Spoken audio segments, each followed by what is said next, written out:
ఇప్పుడు ఆ పాపమే కదా సిలువలో నిర్మూలం చేయబడింది, ఆ పాపానికి కదా సిలువలో చెల్లించబడింది. ఇంకా వాడు ఆయుధం లేదు. కాబట్టి ఇప్పుడు వాడేం చేశాడంటే, వాడి దగ్గర ఉన్న ఆయుధాలన్నీ యేసయ్య రద్దు చేసినందున, నిర్మూలపరిచినందున, ఇక మన దగ్గర ఉన్న లోపాలే వాడు ఆయుధాలుగా వాడు మర్చుకున్నాడు. అందులో ఒకటి, దేవుని మీద మనం తిరుగుబాటు చేసే తిరుగుబాటే వాడి ఆయుధము, మన అజాగ్రత్తే వాడి ఆయుధము, మన నిరుత్సాహమే వాడి ఆయుధము, మన నిరాశ నిస్పృహే వాడి ఆయుధము, మన సందేహము అనుమానము అవిశ్వాసమే వాడి ఆయుధము, మనలో ఉన్న భయం పిరికితనమే వాడి ఆయుధం. ఇంట్రెస్ట్ ఉంటే నేను చెప్పినవన్నీ రాసుకోవచ్చు, అన్నీ ఇంపార్టెంట్. ఈ దరిద్రాలన్నీ మన దగ్గర ఉన్నాయే. వరుసగా రాసుకుంటావు చెప్తా. మనలో ఉన్న అనుమానము అవిశ్వాసము సాతాను ఆయుధము. అపవాది వేయుచున్న అగ్ని బాణములను ఖడ్గము వలె అడ్డుకొని ఆర్పివేయుచున్నది. అపవాది వేయుచున్న అగ్ని బాణములను, ఏంటి వాడేసి అగ్ని బాణాలు? వాటిని అడ్డగించేది విశ్వాసపు డాలంటే, వాడు మన మీద ప్రయోగించేటువంటి అగ్ని బాణాలు అవిశ్వాసము. విశ్వాసము ఇంటూ పరిశుభ్రత ఇంటూ నీతి ఇంటూ విశ్వాసము డాలైంది. దానికి ఆపోజిట్లో వాడు వదిలేదేంటి? అగ్నిబాణం అంటే అవిశ్వాసం. అది సాతాను ఆయుధం. మన అవిశ్వాసమే వాడు ఆయుధంగా మలుచుకున్నాడు. చూసారా? ఇప్పుడు ఎక్కడియో తీసుకొని కొట్టట్లా, నీ దగ్గర ఉన్నాయి తీసుకొని నిన్ను పచ్చడి కొడుతున్నాడు వాడు. అదే సోదరి జరుగుతుంది. వాడికి ఆయుధాలు ఎవరో ఇవ్వట్లా, వాడి ఆడో తెచ్చుకోవట్లా, నువ్వే వాడికి ఇస్తున్నావు ఆయుధాలు. తమ్ముడా, నువ్వే ఇస్తున్నావు, మనమే ఇస్తున్నావు. మనలో ఉన్న భయము పిరికితనం వాడికి బలి ఆయుధం. మనలో ఉండే నిరాశ నిస్పృహ కృంగుబాటు వాడికి ఆయుధం. అందుకే ఈ నిరాశోళ్ళు ఈ నిస్పృహలోళ్ళు నా పక్కన ఉంటే ఉన్నాయి, వాళ్ళకి దండం పెట్టి పంపిస్తా. అర్జెంటుగా మీరు నా పక్కన ఉండి మీరు సైతాన్ని అనుచరులను పంపిస్తా. ఈ నీరస మాటలు మాట్లాడేవాళ్ళు, ఈ ఓడిపోయిన మాటలు మాట్లాడేవాళ్ళు, ఈ దిగజారిపోయిన మాటలు మాట్లాడేవాళ్ళు, ఈ కృంగిపోయిన మాటలు మాట్లాడేవాళ్ళు, చిరాకు నాకు వాళ్ళు ఉంటే. ఎందుకు? వాళ్ళు సాతాను అనుచరులు, వాళ్ళు సాతాను గాడికి ఆయుధాలను ఇచ్చేవాళ్ళు. వాళ్ళు మాట్లాడినామంటే మనం పోతాం. మూడవది ఇంకొకటి చెప్పనా? నీవు శోధనలో పడిపోవటానికి, చెడిపోవటానికి, బలహీనపడటానికి మూడవ కారణం, అది కూడా యేసయ్యే చెప్పాడు. మొదటిది ప్రభు బల్లను నిర్లక్ష్యం చేయటం అయితే, రెండవది ప్రభు వాక్యమును నిర్లక్ష్యం చేయటం, మూడవది యేసయ్యే మీరు శోధనలో ప్రవేశింపకుండున్నట్లు మెళకువగా ఉండి ప్రార్థన చేయండి అన్నాడు. శోధనలో ప్రవేశించకుండున్నట్లు మెళకువగా ఉండి ప్రార్థన చేయండి అంటే, ప్రార్థన చేయకపోతే రివర్స్ చెప్పు, నాకు రివర్స్లో చెప్పు. ప్రవేశించకుండా ఉండాలంటే ప్రార్థన చేయండి అన్నాడు. మరి ప్రవేశించకుండా ఉండాలంటే ప్రార్థన చేయాలి. మరి ప్రార్థన చేయకపోతే ప్రవేశించటమే. ప్రార్థన చేయకపోతే ఖచ్చితంగా ప్రవేశిస్తాం. దేవుడు చెప్పిన కీలకమైన సంగతుల్ని జనరల్ విషయాలుగా టేక్ ఇట్ ఈజీగా తీసుకొని దాన్ని రొటీన్గా ఫీల్ అయ్యి, నీ కర్మ ఇలా కాలుతుంది ప్రతిసారి, నా కర్మ ఇలా కాలుతుంది ప్రతిసారి, అది ఏముందిలే అని ఏముందిలే అనే కదా మనం కొనుక్కొచ్చుకునే చాలా సమస్యలు. ఆ దరిద్రం ఏముందిలే అనే దరిద్రం ఇక్కడ ఈ మూడింటికి కూడా అన్వయింపబడింది. దయచేసి ఆత్మీయులైన వారందరూ కూడా ఈ విషయాలు గుర్తించి జాగ్రత్త పడతారని ఈరోజు దేవుని వాక్యంలోంచి మీకు ప్రచురపరచడం జరుగుతుంది. ప్రార్థనా జీవితాన్ని నిర్లక్ష్యం చేస్తావు, వాక్య ధ్యానాన్ని నిర్లక్ష్యం చేస్తావు, ప్రభు బలను నిర్లక్ష్యం చేస్తావు. కీలకమైన ఈ మూడు నిర్లక్ష్యం చేసి దేవుని దగ్గరకు వచ్చి నాకు బలం అయ్యా అంటే ఎట్లమ్మా? బలం వచ్చాయి మూడు, ఇప్పుడు చెప్పాడు కదా, బాడీకి బలం వచ్చాయి కొన్ని పదార్థాలు డాక్టర్ చెప్తాడు. ఏది అసలు బ్లడ్ లేదు, ఏమి లేదు, నీ అవతారం నువ్వు ఏంటి, అసలు ఏంటి ఈ శరీరం ఏంది, ఇట్లయితే ఎట్లా అని చెప్పి మందులు రాస్తాడు, టానిక్ రాస్తాడు, దాంతోపాటు ఫుడ్ చెప్తాడు. రోజు ఫలానా ఇది తిను, ఆ బీట్రూట్ జ్యూస్ వేసుకొని తాగు, ఆ క్యారెట్ జ్యూస్ తాగు, అసలు రక్తం పట్టిది. అట్లేనండి, బాగా తగ్గింది, ఇట్లానే కంటిన్యూ అయ్యిందంటే ఇంకా పోతావు. సరేనండి, అది తీసుకుంటే బలం వచ్చింది, వచ్చింది, ఫలానా తిను అని చెబుతాడు, తిండి తినమని చెబుతాడు. అసలు తెలివైన డాక్టర్ ముందు చేసే పని అదే, చేయాల్సిన పని కూడా అదే. రోగం ఎందుకు వచ్చిందో కారణం చెప్పాలి, ఆ కారణంలోనే ఎలా దాన్ని బ్యాలెన్స్ చేసుకోవాలో డైటింగ్ కూడా చెప్పాలి.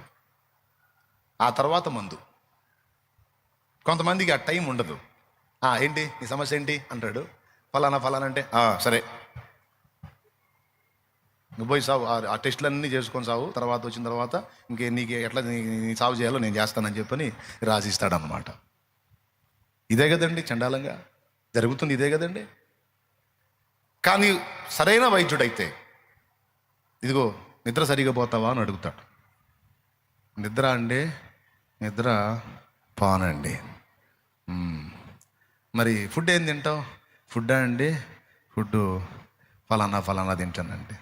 ఇంకేం తినవా? ఇంకేం తినండి. మరి రోగం రాకేం వచ్చింది? ఏంది నువ్వు తినే తిండి అని గద్దిస్తాడు, అరుస్తాడు, తినమంటాడు. వైద్యుడు చెప్పేవి వైద్యుడు చెప్తాడు. ఇంటికి వచ్చి నాకేం చేయాలి? ఇచ్చినవి వేసుకోవటమే కాకుండా తినమన్న తిండి. కొంతమంది తిండి తినరు, ఆ ట్యాబ్లెట్లు తెగ మింగుతుంటారు. అదేముంది, ఒకసారి గొంతులో వేసుకుంటే వెళ్ళిపోయింది. కానీ తిండి తినాలి. చెప్పినటువంటి ఫార్ములాని మనం పక్కా ఫాలో అయితే చాలా వరకు బాడీ అదే మళ్ళీ లైన్లోకి వచ్చింది. ఆ సిస్టమ్ దేవుడు పెట్టాడు. మన బాడీకి దేవుడు పెట్టిన సిస్టమ్ ఏంటో తెలుసా? చాలా రోగాలు బాడీయే మళ్ళీ రిపేర్ చేసుకుంటుంది. ఏవేవి నిర్లక్ష్యం చేసి దరిద్రం తెచ్చుకున్నావో కొంచెం బ్యాలెన్స్ చేసుకున్నావు అంటే మళ్ళీ లైన్లోకి వచ్చింది. ఇప్పుడు మీకు రోగాల గురించి చెప్తున్నానా, ఆత్మరోగం గురించి చెప్తున్నానా? మన పరమ వైద్యుడు యేసయ్య నీవు ఆత్మీయ జీవితంలో పతనం కాకుండా ఉండటానికి నీకు బలమిచ్చేటువంటి బలమైన ఆహారం లాంటి 3 సంగతులు నీతో మాట్లాడుతున్నాడు. మొదటిది ప్రభు బల, రెండవది వాక్య ధ్యానం, మూడవది ప్రార్థనా జీవితం. ఈ 3 నువ్వు పర్ఫెక్ట్గా కలిగి ఉంటే బలహీనతలు నీ దరి చేరవు. కానీ ఎందుకు మళ్ళీ మళ్ళీ మళ్ళీ మళ్ళీ మనం పడతలు లెగుస్తూ ఉన్నాం? ఈ కీలకమైన వాటిని మనం నిర్లక్ష్యం చేసినందున పదే పదే పేషెంట్లు అవుతున్నాం, ఆత్మీయ పేషెంట్లు అవుతున్నాం. కాబట్టి ఈ 2 ఆహారాలు, మొదటి ఆహారం చెప్పండి మీరు అందరు కలిసి, ప్రభు శరీర రక్తములే ఆహారము, యేసును భుజించుట. రెండవది వాక్యమై ఉన్న యేసును భుజించుట. పరమగీతములు అంటాడు, లెస్సగా భుజించుడి పానము చేయుడి అని. భక్తులు వాక్యాన్ని ప్రేమించారు, వాక్యాన్ని గురించి ఆలోచించారు, వాక్యాన్ని ధ్యానించారు. అందుకే వాళ్ళు పరిమళించారు. దాన్ని నిర్లక్ష్యం చేసిన బతుకులన్నీ అధోగతిలోనే ఉన్నాయి. కాబట్టి ప్లీజ్ ప్రియ సంగమా, నీ ఒట్టి విశ్వాసిగా కాకుండా దేవునికి శిష్యుడవగునట్లు, శిష్యురాలవగునట్లు దయచేసి నేను చెప్పినట్టు ఈ 3 విషయాలు నువ్వు బ్యాలెన్స్ చేసుకో. ఈ విషయాలు నువ్వు బ్యాలెన్స్ చేసుకుంటే విను, నీకు 3వ ఆహారం లభించిద్ది. దేవుడు చెప్పిన ఈ 2 ఆహారాలు నువ్వు తినగలిగితే, ఏమేమిటి చెప్పాను, మళ్ళీ వద్దులే. 3వ ఆహారం నీకు లభించింది. ఏంటి ఆ 3వ ఆహారం అంటే, నీ శత్రువు నిన్న ఆహారం చేసుకోవటం కాదు, ప్రతిసారి వాడే నీకు ఆహారం అవుతాడు.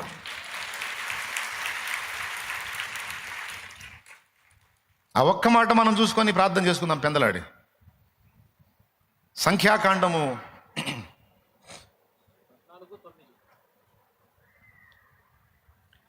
14వ అధ్యాయం 9వ వచనమా? 14వ అధ్యాయం 9వ వచనం. మెట్టుకు మీరు యెహోవా మీద తిరుగుబడుకుడి, ఆ దేశ ప్రజలకు భయపడుకుడి, వారు మనకు ఆహారమగుదురు, వారి నీడ వారి మీద నుండి తొలగిపోయెను. వారు మనకు ఆహారమగుదురు. ఎవరున్నారు అక్కడ? శత్రువులు ఉన్నారు. శత్రువులు ఏమవుతారంటున్నాడు? ఆహారం అవుతారంటున్నాడు.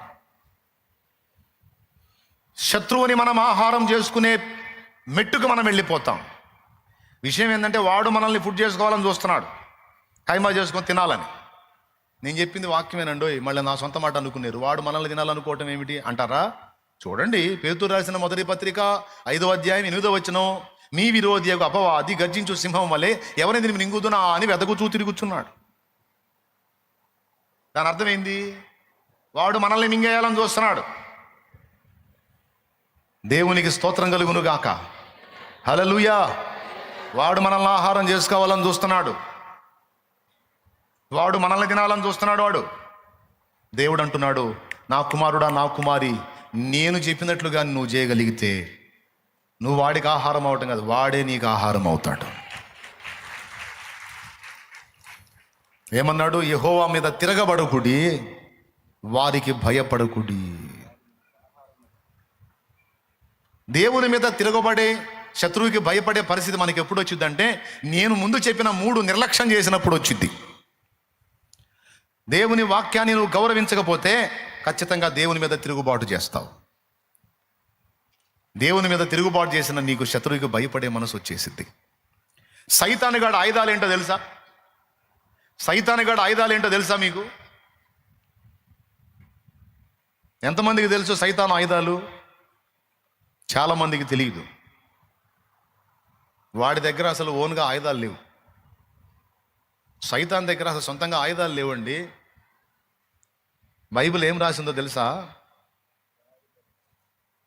వాడిని వాడి గుంపుని యేసయ్య సిలువ చేత జయోత్సవం చేత నిరాయుధులనుగా చేసి అన్నాడు. నిరాయుధులు అంటే ఆయుధములు కోల్పోయిన వారు. లూసిఫర్ దగ్గర ఆయుధాలు లేవు. చాలామందికి తెలియని సంగతి, కనీసం నిన్ను కొరికేయడానికి పళ్ళు కొడలేవాడికి. సింహం మింగటం ఏందండి? మింగేది పాము అండి. సింహం మింగటం ఏంది అంటే సింహానికి పళ్ళు కూడా పోయినాయి. ఎప్పుడు రాలిపోయినాయి? కల్వరి శిలువలో తంతే ఒక తన్నుకు రాలిపోయినాయి మొత్తం. పాపపు ముళ్ళు, పాపపు కూరలు విరిగిపోయినాయి.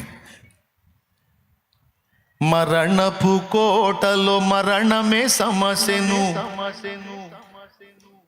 ఓకేనా? పాటలు ఎక్కువైతే మళ్ళీ మాటలు తక్కువ అవుతాయి. కాబట్టి పాయింట్కి వస్తున్నా. వాడు గర్జించు సింహం వల్ల ఎవరిని మింగుదునా అంటే మింగేది పాము, కొరికి పొడి చేసేది సింహం. దానియేలు గ్రంథంలో ఉంది 6వ అధ్యాయములో. దానియేలు శత్రువుల్ని దర్యావేషు సింహాల గుహలో వేయిస్తే వారి ఎముకలను సైతము పగుల గురికి పొడి చేసిన అని ఉంది. సింహం పవర్ అది. ఎముకల్ని కూడా గురికి అంత పట్టుంటుందంట దాని పళ్ళకి. ఇదేంది ఇది మింగుతుందంటే ఈ సింహం? ఇదేం సింహం? ఇది సింహం కాదు, ఘటసర్పం. ఘటసర్పం మింగటానికి ట్రై చేస్తుంది. వాడికి ఆయుధాలు లేవు. ఎక్కడుంది ఆ మాట? చదువు, కొలసై 2 చదువు, తొందరగా చదువు. 15వ వచనం చివరి లైన్. ఆయన ప్రధానులను అధికారులను నిరాయుధులనుగా చేసి, ప్రధానులను అధికారులను నిరాయుధులుగా చేసి శిలువ చేత జయోత్సవముతో వారిని పట్టి తెచ్చి బాహాటముగా వేడుకకు కనపరిచారు. ఇక ఆయుధాలు లేవు. శత్రువు దగ్గర ఆయుధాలు, ఈటెలు, బరిసెలు, బల్లాలు ఏమి లేవు. కనీసం ఇవన్నీ లేవు. కనీసం పళ్ళతో మనల్ని గురికి పొడి చేద్దామంటే ఆ పళ్ళు కూడా లేవు వాడికి. లేవు. అమ్మయ్య, వాడి దగ్గర ఆయుధాలు లేవంటే మనకు హాయిగా ఉంది కదా. ఆయుధాలు లేవంటే హాయిగా ఉంది కదా. కానీ వాడి దగ్గర కూడా ఆయుధాలు అంతకు ముందున్నాయి లేవు, కానీ ఇప్పుడు కొత్త ఆయుధాలు వాడి దగ్గర ఉన్నాయి. ఏమిటి వాడి ఆయుధాలు అంటే, మనలో ఉన్న అపనమ్మిక, అవిశ్వాసము వాడి ఆయుధము. వాడు ఓన్గా ఉన్న ఆయుధాలన్నీ పనిచేయవు. అందుకనే అవన్నీ అయిపోయినాయి, వాటి పవర్ అయిపోయింది. యేసయ్య ఓడగొట్టేశాడు ఆ ఆయుధాలు. ఏమంటారు దాన్ని, ఆయుధాలన్నిటినీ వాళ్ళ దగ్గర నుంచి ఓడగొట్టేశాడు. వాడి ప్రధాన ఆయుధము పాపం. అర్థమైందా? నేరారోపణ, పాపం. దాన్ని తీసుకొని వచ్చేవాడు, దాన్ని బట్టి వేలాడు మన మీద. ఇప్పుడు ఆ పాపమే కదా సిలువలో నిర్మూలం చేయబడింది. ఆ పాపానికి కదా సిలువలో వెల చెల్లించబడింది. ఇంకా వాడు ఆయుధం లేదు. కాబట్టి ఇప్పుడు వాడేం చేశాడంటే, వాడి దగ్గర ఉన్న ఆయుధాలన్నీ యేసయ్య రద్దు చేసినందున, నిర్మూలపరిచినందున, ఇక మన దగ్గర ఉన్న లోపాలే వాడు ఆయుధాలుగా వాడు మర్చుకున్నాడు. అందులో ఒకటి, దేవుని మీద మనం తిరుగుబాటు చేసే తిరుగుబాటే వాడి ఆయుధము. మన అజాగ్రత్తే వాడి ఆయుధము. మన నిరుత్సాహమే వాడి ఆయుధము. మన నిరాశ నిస్పృహే వాడి ఆయుధము. మన సందేహము, అనుమానము, అవిశ్వాసమే వాడి ఆయుధము. మనలో ఉన్న భయం, పిరికితనమే వాడి ఆయుధం. ఇంట్రెస్ట్ ఉంటే నేను చెప్పినవి రాసుకోవచ్చు, అన్నీ ఇంపార్టెంట్. ఈ దరిద్రాలని మన దగ్గర ఉన్నాయే. వరుసగా రాసుకుంటావా చెప్తా. మనలో ఉన్న అనుమానము, అవిశ్వాసము సాతాను ఆయుధము. అపవాది వేయుచున్న అగ్ని బాణములను ఖడ్గము వలె అడ్డుకొని ఆర్పివేయుచున్నది. అపవాది వేయుచున్న అగ్ని బాణములను. ఏంటి వాడేసి అగ్ని బాణాలు? వాటిని అడ్డగించేది విశ్వాసపు డాలంటే, వాడు మన మీద ప్రయోగించేటువంటి అగ్ని బాణాలు అవిశ్వాసము. విశ్వాసము ఇంటూ పరిశుభ్రత, ఇంటూ నీతి, ఇంటూ విశ్వాసము డాలైంది. దానికి ఆపోజిట్లో వాడు వదిలేదేంటి? అగ్నిబాణం అంటే అవిశ్వాసం. అది సాతాను ఆయుధం. మన అవిశ్వాసమే వాడు ఆయుధంగా మలుచుకున్నాడు. చూసారా? ఇప్పుడు ఎక్కడియో తీసుకొని కొట్టట్లా, నీ దగ్గర ఉన్నవి తీసుకొని నిన్ను పచ్చడి కొడుతున్నాడు వాడు. అదే సోదరి జరుగుతుంది. వాడికి ఆయుధాలు ఎవరో ఇవ్వట్లా, వాడు ఆడో తెచ్చుకోవట్లా, నువ్వే వాడికి ఇస్తున్నావు ఆయుధాలు. తమ్ముడా, నువ్వే ఇస్తున్నావు, మనమే ఇస్తున్నాం. మనలో ఉన్న భయము, పిరికితనం వాడికి బలే ఆయుధం. మనలో ఉండే నిరాశ, నిస్పృహ, కృంగుబాటు వాడికి ఆయుధం. అందుకే ఈ నిరాశోళ్ళు, ఈ నిస్పృహలోళ్ళు నా పక్కన ఉంటే ఉండే వాళ్ళకి దండం పెట్టి పంపిస్తా. అర్జెంటుగా మీరు నా పక్కన ఉండి పోండి, మీరు సైతాన్ అనుచరులను పంపిస్తా. ఈ నీరసం మాటలు మాట్లాడేవాళ్ళు, ఈ ఓడిపోయిన మాటలు మాట్లాడేవాళ్ళు, ఈ దిగజారిపోయిన మాటలు మాట్లాడేవాళ్ళు, ఈ కృంగిపోయిన మాటలు మాట్లాడేవాళ్ళు, చిరాకు నాకు వాళ్ళు ఉంటే. ఎందుకు? వాళ్ళు సాతాను అనుచరులు, వాళ్ళు సాతాను గాడికి ఆయుధాలు అందించేవాళ్ళు. వాళ్ళ మాటలు విన్నామంటే మనం పోతాం. నిరాశకి వ్యతిరేకం దేవుని యందలి నిరీక్షణ. దేవుని యందలి నిరీక్షణ. నాకు నా దేవుని మీద ఆశ ఉంది. ఈ స్థితి కాదు, ఇంకా ఇంకా ఇంతకంటే ఇంకా దిగజారిన స్థితికి వెళ్ళినా నా దేవుడు తిరిగి లేపుతాడన్న నిరీక్షణ నాకుంది. తుదమట్టుకు నిరీక్షణ చేపట్టిన ఎడల మనమే ఆయన ఇల్లు. తుదమట్టుకు నిరీక్షణ వదలకూడదు. మనం నిరుత్సాహాన్ని రానియకూడదు, నిరాశను రానియకూడదు. నిరాశ అనేది సాతాను ఆయుధము. మన దగ్గరే ఉండి సాతానుకు అనుచరుడై అనుచరురాలై మన మీదనే దాడి చేసి మనల్ని నాశనం చేసే సాధనం నిరాశ. పరిస్థితులు ఎంత విషమంగా మారనాయి, నీలో దేవుని యందలి నిరీక్షణ, విశ్వాసం, ఆశ చావటానికి వీల్లేదు. అవి సజీవంగా ఉండాలి, అవి బ్రతికుండాలి. కానీ ఏం చేద్దాం? ఈ దేవుడి మీద తిరుగుబాటు చేసి దేవుడు చెప్పినటువంటి క్రమాలు పాటించకపోతే శత్రువు నీకు కొండలా కనపడతాడు. ఎందుకంటే దేవుడు నీకు దూది పింజలా కనపడుతున్నప్పుడు శత్రువు నీకు కొండలాగానే కనపడతాడు. ఏం చేద్దాం? మనం నిద్రముఖం బతుకులై. దేవుడు నీకు దూది పింజలా కనపడితే నువ్వు నిర్లక్ష్యం చేస్తావు దేవుడిని. దేవుడు నీకు కొండలా కనపడితే నువ్వు ఎప్పుడు దేవుని ధ్యాసలో ఉంటావు. ఆయన చెప్పినట్టు, నేను చెప్పిన మూడింట్లో నువ్వు ఆసక్తి కలిగి ఉంటావు. ఏంటి?